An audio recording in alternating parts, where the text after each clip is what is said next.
Assalamualaikum warahmatullahi wabarakatuh. Salam planter luar biasa yang di rumah di sana. Apa kabarnya teman-temanku semuanya?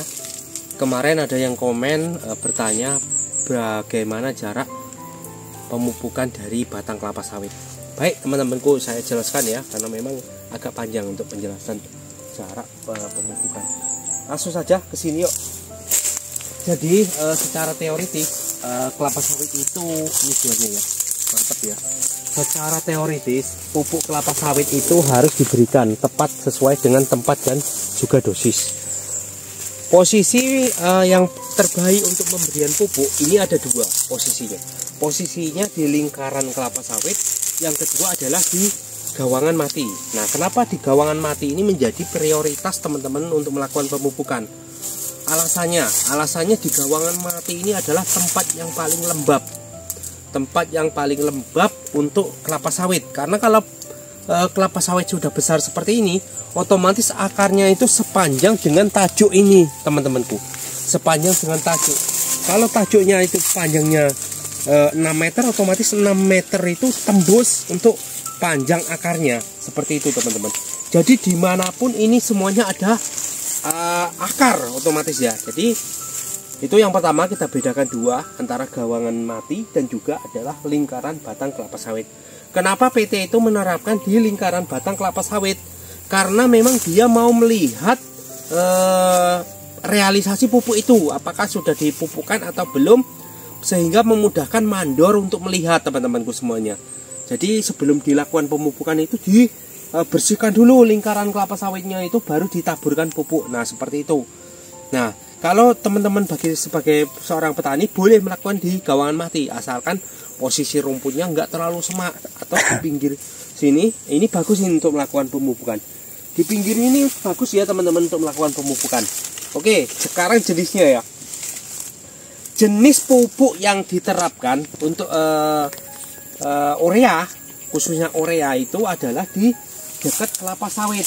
Ini sekitar 70 cm dari batang kelapa sawit, 70 cm.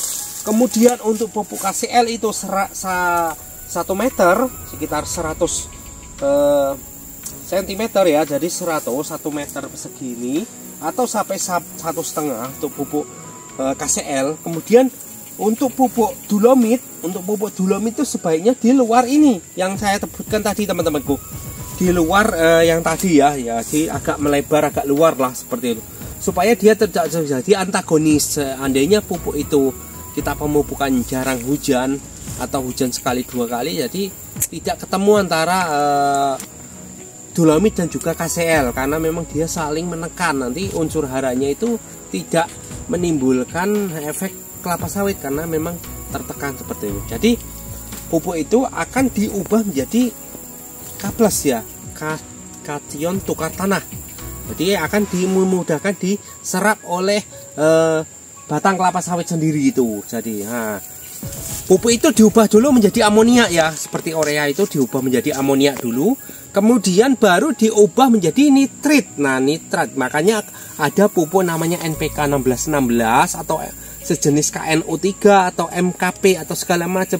Itu dia penggunaannya memang ada nitratnya ya, berbentuk nitrat.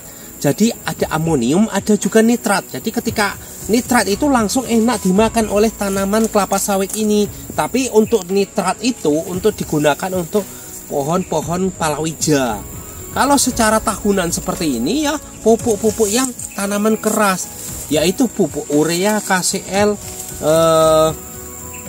dolomit, ataupun TSP atau rock fosfat. Jadi seperti itu teman-temanku semuanya. Jadi penggunaan pupuk untuk kelapa sawit itu usahakan pemilihannya pupuknya benar supaya lebih hemat. Nah, memang lama reaksinya, tapi kita kan jangka panjang teman-teman. Yang penting ada di dalam tanah, kemudian diserap oleh tanaman. Nah, ini udah dilakukan penyerapan pemberian penyemprotan ya, gulma ya. Jadi gulmanya ini kita berikan adalah dosisnya cuman 75 ya teman-teman, 75 bomb up, 15 starlon ya. Jadi totalnya adalah 90, 75 plus 15. Ini langsung keok. Nah, ini lihat sini. Nah ini ya, langsung kiok teman-teman. Posisi rumputnya juga hancur ya, hancur lebur ya. Nah kalau memang dolomit itu lama reaksinya ya. Nih dolomit lama reaksinya karena memang dia terbuat dari batuan yang digerus ya teman-teman. Batuan alam kayak RP rock fosfat itu batuan fosfat ya. Terus nah ini buahnya ya. Mantap ya teman-temanku semuanya. Super. Pendek banget. Pendek posisinya. Coba tangannya diulurkan dari ketinggiannya. Nah ini. Positif 40 kilo teman-teman kalau ini. Ini positif. Tangannya masih sampai itu di buahnya. Sampai. Masih berarti sampai. Kan masih rendah itu. Masih rendah teman-temanku semuanya. Nah ini ya teman-temanku. Ini batangnya juga mantap ya teman-teman. Dan menyeluruh seperti ini. Menyeluruh buahnya ini. Bukan satu batang, dua batang ya. Ini menyeluruh teman-temanku semuanya. Berbuah seperti ini menyeluruh. Yuk kesini yuk.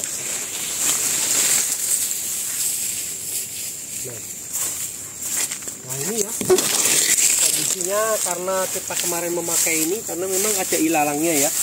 Ada pohon-pohon ilalang, daun-daun ilalang. Jadi kita gunakan obat kuning ya. Kita kemarin obat kuning yaitu tadi cuma 90 cc ya teman-teman. Usahakan jangan terlalu berlebihan menggunakan herbisida ya. Nah mantap ya. Sisinya mantap.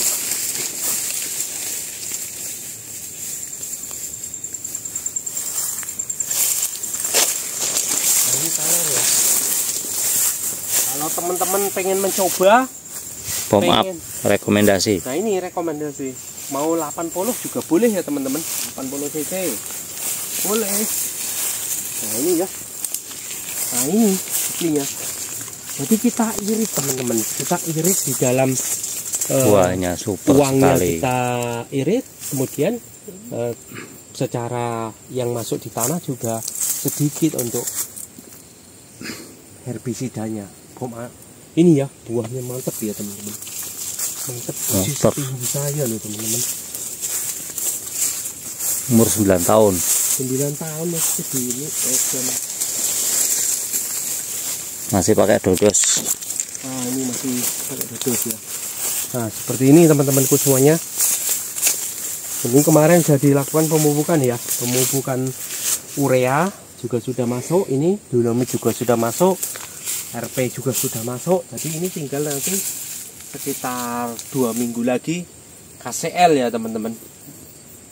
3 minggu lagi lah nunggu panen buahnya ya teman-teman. Nunggu panen baru kita pupuk. Seperti ini teman-temanku semuanya.